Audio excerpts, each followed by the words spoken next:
Hey up guys, yep, Nihilast are back here, new episode. Not gonna lie, I haven't seen a new episode of Bleach, because I just haven't had time today. My computer's been so damn slow today. If I tried to watch that, I would be here till about 2 in the morning. I can't do that, I've got work. So we're just gonna try and keep this short. Akane-Banashi, chapter 34. So, she cocked up a few times on her first day, and it's like, only a few? It's like, come on, give her a break. Literally. It's your first day, you shouldn't... Everyone should get time off. And then they're like, this new secret technique of background listening. And I'm like, just call it eavesdropping. It's just kind of funny to me, because it's just like, they're trying to make it out like it's a secret thing. It's like, no, this is just like basics, learning skills. And so we get that new character. So we get this new character whose whole shtick is ripping into newbies. They're like, oh, he seems like a nice guy. Not. It turns out he fell out with Asagao, the punk hair-looking guy, kind of greasy-looking guy. And it turns out he got this Asagao into trouble, and that's kind of why he's been stuck where he is. And basically, it's like, wow. God, I sound like fucking Owen Wilson now. Wow, we've only been in this for few panels and I already fucking hate you. That's impressive. How quickly you can make someone go immediately hate them. Because that's the thing, some characters have to get so much time just for story and development for you to care about them, and then you get this and like, well, okay, well, get the opposite one. Like, nope, I definitely feel strong emotions toward this person. So then Asagao is immediately like, okay, Akane, you go first more just to show this prick up. It's like, yes, yes, the pettiness, embrace it. But I hope this goes well, because knowing this series, I could see them pulling the rug from under us in that sense of her losing and kind of having to learn that she can't just, barge her way through this, but I hope she rips this guy apart and just rips him to shreds. So next is Black Clover chapter 341. So we got some more of the Ryuzen 7 members. We got Dude in a Monster Mask, a Big Monk, and a Ninja Girl who kind of looks like Noelle. Apparently everyone thinks she's a Gyaru girl, which if you don't know is a thing from Japanese culture that was kind of taken from Valley girls in the 90s, but Japan did its own thing. And they all kick Asta's ass. And then we get this panel of Asta inside the healing fish with just his head sticking out, just chatting to the last Kamari, and he's so confused. It's fucking amazing. Just his face is just so, what the fuck is going on?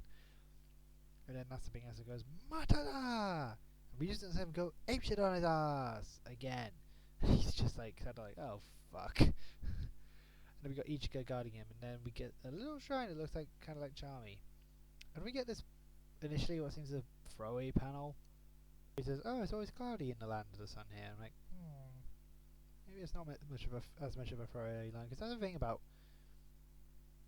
I love about Black Clover is it's very good at drip feeding you stuff in a way you wouldn't expect. Not necessarily subvert expectations and surprise everyone, but just sometimes they'll just throw something out there and you just won't realise that it's a drip feeding you hints throughout.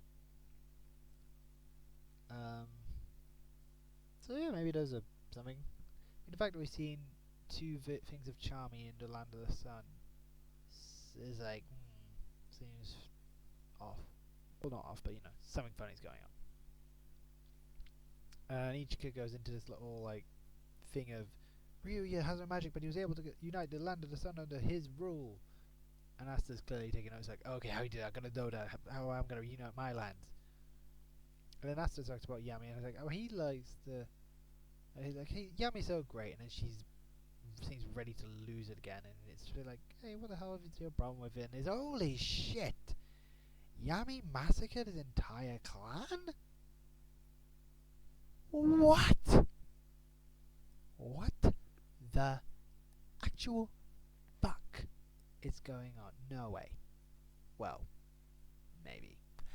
I doubt this. I kind of call bullshit. My reckoning is he was tricked or forced or framed, and I'm thinking the latter. Didn't see the actress coming though. Yami is the Itachi Uchiha of the story. I think I've seen someone make the point that we all thought Itachi was a villain, then we found out he was a good guy, whereas we've been thinking, yeah, he's a good guy this whole time, and now we're being told he might be a villain. But someone made a point of like the Torii Gate was on the water, but the water was black. And I'm just wondering what's going on here. Yami had his fishing rod.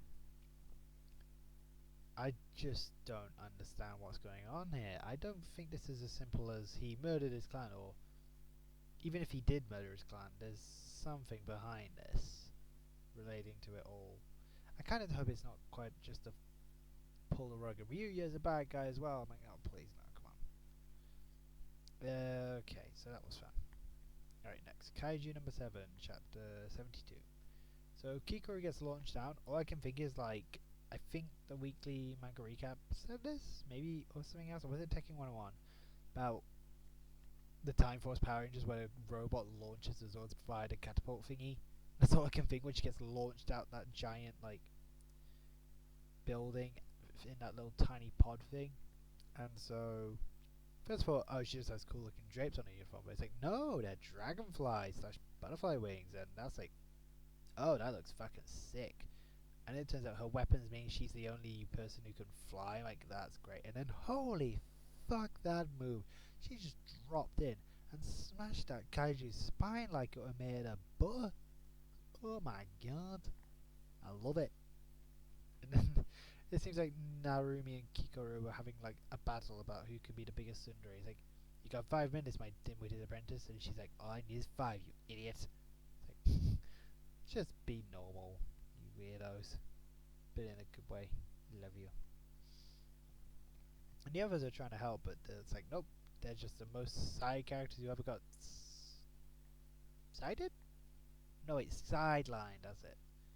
Like most of the Konoha kids, am I right? And then in the end we get that final little page of Hoshino about to get dropped in with number 10 armor. It's like, oh, he is gonna fuck shit up. So yeah, I think that's just gonna be the next chapter, is just Hoshino going apeshit. And then Ashido? I think it's Ashiro. Mina Ashiro, I think her name is. Going apeshit. And then we're gonna get Ozzy, Kafka and stuff. So yeah, I enjoyed this. And finally we got One Piece chapter 1063. So we get in the cover page that Pudding words. Pudding got kidnapped. Cool. So it seems Cracker got frozen, Charlotte's crying. I'm like, wonder why they kidnap her unless they're gonna try and use this to blackmail Sanji into doing what they want? Or trying to just use her to get what they want? Anyway, then we get back over to Vegapunk Island, and one of the Vegapunk robots says, you guys all look stuffed. And he's like, no, I just always look like this. And it's like, way to fat shame Jinbei, you bitch, Vegapunk. It's like, fucking hell, man. And so we go into the machine and get costume changes. And yet Jinbei just gets the dad in Hawaiian shirt look. It's like, oh my god, really? Like, you see Luffy and Chopper and Bonnie get cool stuff, and then Jinbei's just pineapple shirt. And then we get what looks like a Kuma Pacifista. It kind of looks more like a policeman slash kind of weirdly BDSM-y looking thing. Turns up and starts just blasting lasers at them, and then Luffy's about to like King Kong gun it, which would have taken his head off, and then Bonnie kicks him in the face, which is just, I kind of like that. And then she starts crying. He's like, he's my father. And everyone's like, what? Because you know she already said that. I think they didn't quite register it before. And now they're like, oh shit. So then we kind of just skip over that and go over to the new world, where it seemed that Law got gender bent. Initially I was surprised, because I didn't think we were going to be back with Law for a long while yet. And what's weird also for me is, I was thinking about Law getting gender bent the other day. Like, I don't know, it just kind of popped in my head, like, I wonder what Law would look like gender bent. And now we know. And then we get, so the end of this chapter is the Blackbeard Pirates finding out the devil fruits they've got. Clearly they want a bunch of the ones from these guys. And then we get the end is Blackbeard shows up. Blackbeard, God, that'd be weird. Rap battle, Law versus Blackbeard. Okay, sorry, no, Law would win that. We're all agreeing here, right? Law would win that. And then, so yeah, Blackbeard wants to take. He's like, I knew one of you would come by here, and you've got road particles, so I want your road particles, motherfucker. And you can tell he won't say, but he's like, he clearly wants the Law's fruit, because who can blame him? But it's like, if you've got his fruit, how the fuck is that gonna work? Okay. So, oh my god, we're getting Law versus Black Bear. Woo! That's gonna be fun.